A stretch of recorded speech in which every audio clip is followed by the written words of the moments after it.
సంవత్సరాల్లో 5 లక్షల రూపాయలు ఇళ్ల కోసం ఇస్తామని చెప్పడం చేస్తున్నా. మాకు కులంతో సంబంధం లేదు, మాకు మతంతో సంబంధం లేదు, మాకు రాజకీయాలతో సంబంధం లేదు. మాకున్న సంబంధం ఇల్లు లేకుండా బిక్కు బిక్కుమంటూ బతకండి పేదలకు డబుల్ బెడ్రూమ్ల కోసం 5,04,000 రూపాయలు ఇచ్చే జిమ్మదార్ భారతీయ జనతా పార్టీ తీసుకుంటారని చెప్పి చేస్తున్నా. ఇవాళ పట్టణ ప్రాంతాల్లో కూడా అపార్ట్మెంట్స్ ఏవైతున్నాయో ఈ అపార్ట్మెంట్స్ కు అర్బన్ హౌసింగ్ కింద ఇప్పటికే నరేంద్ర మోడీ గారు అనేక కోట్ల ఇళ్లు శాంక్షన్ చేసిండు. ఈ పక్కకే ఉంటది ఏపీ, ఆంధ్రప్రదేశ్. అది పేద రాష్ట్రం అని చెప్తాడు కేసీఆర్, దివాళీ తీసిందని చెప్తాడు కేసీఆర్. కానీ గా రాష్ట్రంలో నరేంద్ర మోడీ గారి సహకారంతో కేంద్ర ప్రభుత్వ అండతో 20 లక్షల ఇళ్లు కట్టిందని చెప్పి వార్తలు వస్తా ఉన్నాయి. అక్కడ 20 లక్షల ఇళ్లు కడితే ఇవాళ ఇక్కడ మాత్రం 35,000 ఇళ్లు పంచి పేదలకు ఏం న్యాయం చేసినామో ఒకసారి చెప్పండి. ఇవాళ అంటున్నాడు, మళ్ళా మన అసెంబ్లీలో మాట్లాడుతున్నాడు, మళ్ళా మాకే ఓట్లేస్తారు, మళ్ళీ మేమే అధికారంకి వస్తాం. ఒకవేళ నీకు కనుక అధికారం ఇస్తే మా బతుకులు ఆగమే, మా బతుకులు ఆగమే, మా బతుకులు మారవు. మీరు చూస్తా ఉన్నారు. ఇంకా సమస్యలు చెప్పాలని చాలా ఉన్నాయి. కానీ ఒక్కటి మాత్రం సత్యం, మొన్న కోకాపేటలో భూమి అమ్మితే 1 ఎకరం ధర 100 కోట్ల రూపాయలని చెప్పి పలికినావు కదా, దాన్ని చూసి మురిసిపోయినావు కదా, దాన్ని ప్రజలకు చెప్పినావు కదా. నేను అడుగుతున్న కేసీఆర్ గారు, ఈ 9 సంవత్సరాల కాలంలో హైదరాబాద్ చుట్టుపక్కల ఏ పేదవాడికైనా ఒక 60 గదాల జాగిచ్చిన దమ్ము నీకుందా అని చెప్పి అడుగుతున్నా.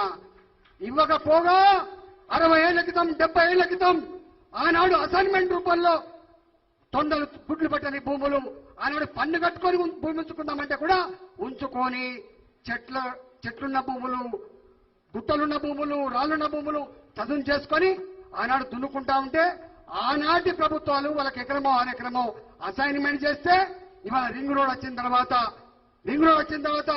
ఈ పేదలకు 10 కోట్ల రూపాయల భూమి ఎందుకు, ఈ పేదలకు 50 కోట్ల రూపాయల భూమి ఎందుకని చెప్పి భయపెట్టించి ఈ భూమిని మీరు అమ్ముకోలేరు, ఈ భూమిని మీరు అనుభవించలేరు, మాకు ఇవ్వండి అని చెప్పి ఒక రియల్ ఎస్టేట్ బ్రోకర్ లాగా ఆ భూములు తీసుకొని ఎకరానికి 300 గజాల చొప్పున ఇచ్చి ఆ పేదల కళ్ళలో మట్టి కొట్టిండు.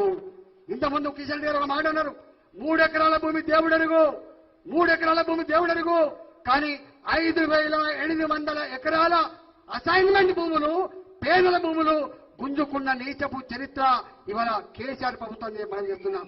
ఇక్కడే ఉన్నాడు రవి యాదవ్ గారు, అక్కడ 30 ఏళ్ల కింద వేసుకున్నాడు ఒక బస్తీని తీసేస్తే మేం పోయినాం.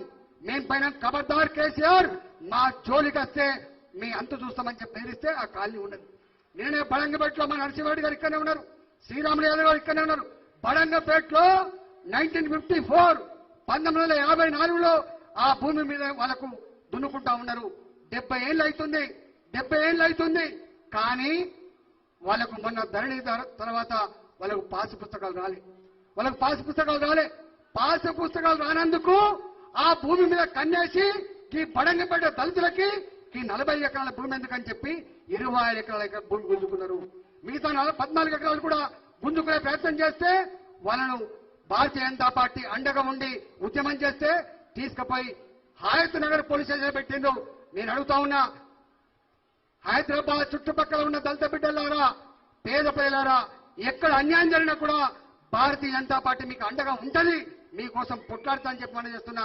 భారతీయ జనతా పార్టీకి కేసులు కొత్త కాదు, భారతీయ జనతా పార్టీకి జైళ్లు కొత్త కాదు.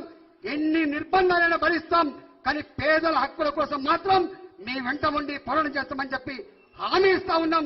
భారతీయ జనతా పార్టీని మీరు ఆశీర్వదించండి, భారతీయ జనతా పార్టీని తెలంగాణ గడ్డ మీద గెలిపించండి. కేంద్ర ప్రభుత్వ సహకారంతో, నరేంద్ర మోడీ గారి ఆశీర్వాదంతో ఈ డబుల్ బెడ్రూమ్ కళ, సొంత ఇంటి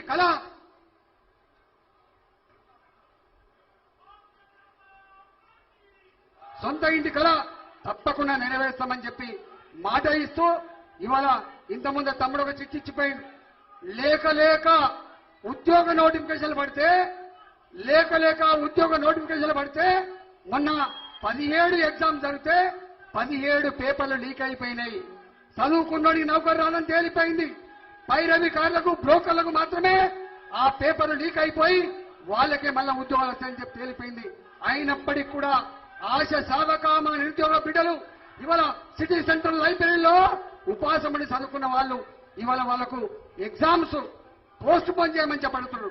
అన్ని ఎగ్జామ్స్ ఒకేసారి ఉంటే మేము రాయలేము, టెన్షన్ భరించలేము అని చెప్పి మాకు కొంత కుషన్ కావాలని చెప్పి వాళ్ళు డిమాండ్ చేస్తే అరెస్ట్ చేస్తాను తప్ప, బెదిరిస్తాను తప్ప ఎగ్జామ్ పోస్ట్ పోన్ చేస్తారు. దానికైనా డబ్బులు ఇవ్వాల్సి ఉంటుందా?